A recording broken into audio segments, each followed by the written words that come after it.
রেস্টুরেন্টের মালিক একদিন চিন্তা করলো যে তার রেস্টুরেন্টে যে কর্মচারীগুলো আছে এগুলাকে সে একদিন পরীক্ষা করব যে তারা কিভাবে কাস্টমারদের সার্ভিস দেয়। এটা মালিকের দেখার খুব ইচ্ছা। তারপর মালিক ভিক্ষুক সেজে রেস্টুরেন্টে আসে। তারপর এক এক করে প্রত্যেকটা কর্মচারীর কাছ থেকে পানি চাইছে। ও অনেক কর্মচারী অনেক খারাপ ব্যবহার করছে। তারপর একটা মেয়ে কর্মচারীর কাছ থেকে পানি চাইছে।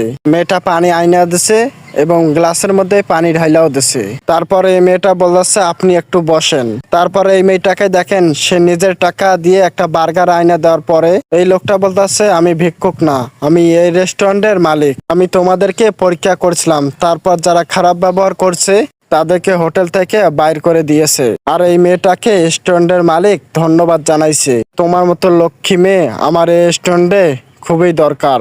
ভিডিওটা ভালো লাগলে অবশ্যই কমেন্ট করে জানাবেন এবং সবাইকে শেয়ার করে দেবেন যাতে অন্য অন্য মানুষ